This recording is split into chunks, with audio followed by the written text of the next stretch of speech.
Shalom and good day all, this is the Healing29 back again for another DC comic review.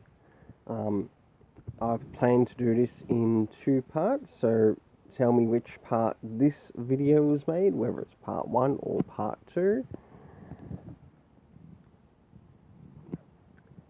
By the thumbnail. So let's get the first things first. For the comics that will be reviewed for this one, we have Action Comics Superman,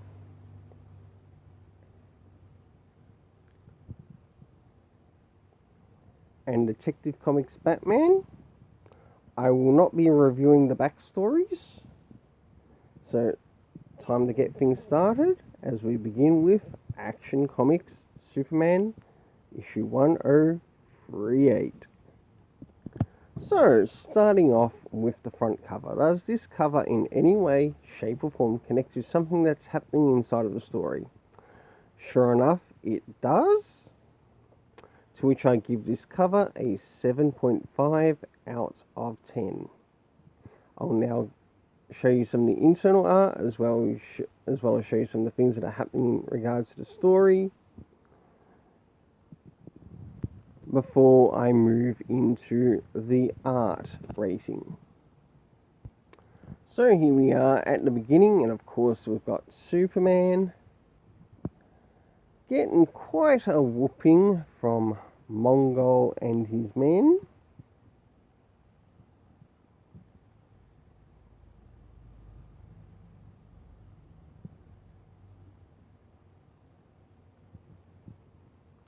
I'll now move towards the middle, and here we are towards the middle, to which Superman has been thrown into prison after, well, copping a bit of a beating from the new Mongol of the planet.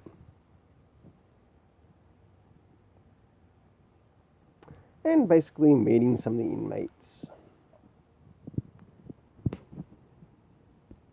And last but not least, towards the end, to which we have Midnighter making his appearance.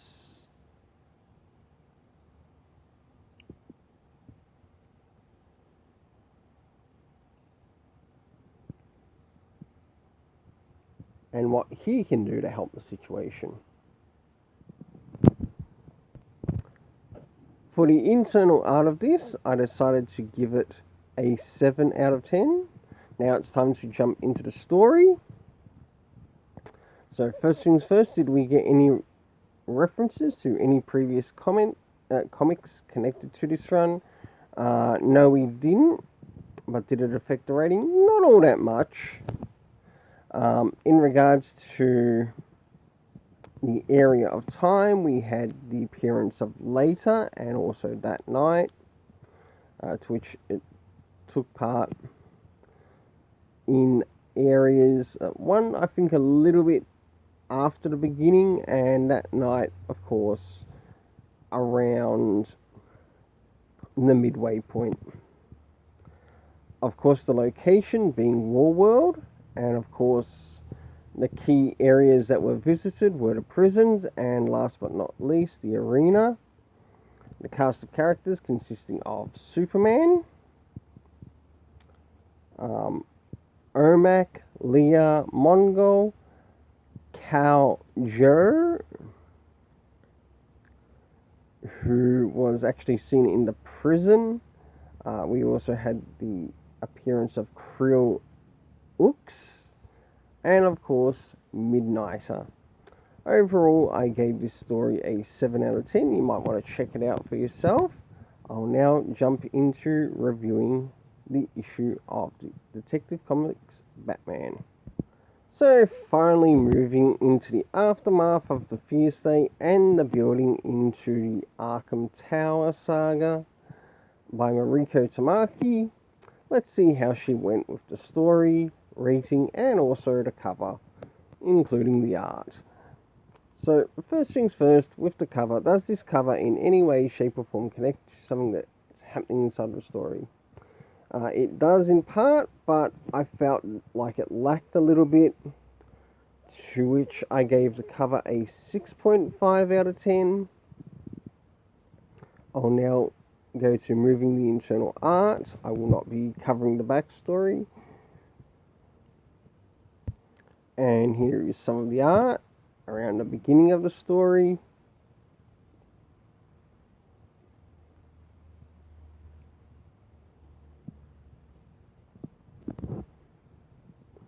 I'll now jump towards the middle. And here is some of the artwork around the middle.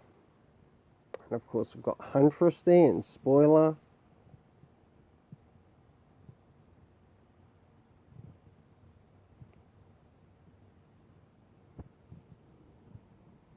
And now, time to jump towards the end. And here we go with some of the art towards the end.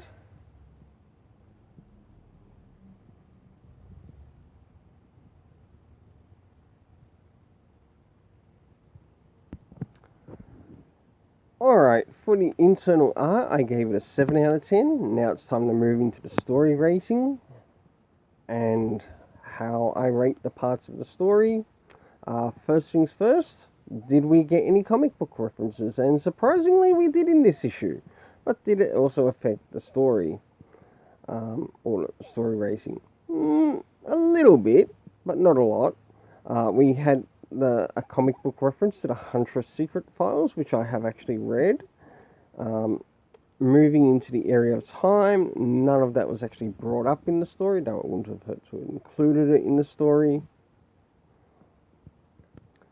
And moving into the area of the locations, we of course had downtown Gotham and City Hall, and we start to see that there are some things happening in Gotham.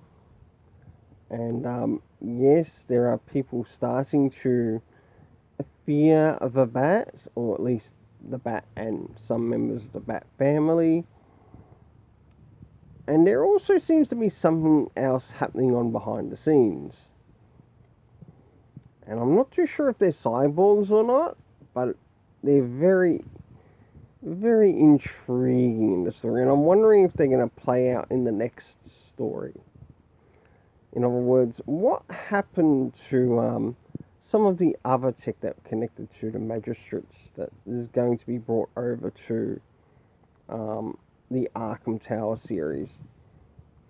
The cast of characters consisting of Oracle, Anna Volshin. I don't know if she'll reappear later on in the Arkham Tower series. We of course had Spoiler, Batman, Batwoman, Huntress, Manakano, and what's that bloody last name? Oh, and his wife.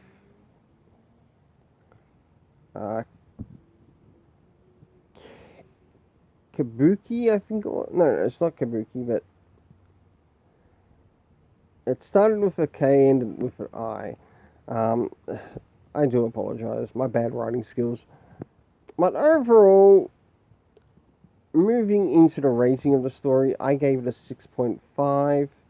I think this might be one of the lowest, or not the lowest, outside of Fool's Gold that this has been rated in regards to Tamaki. So overall, let's keep it colourful and have yourself an awesome day.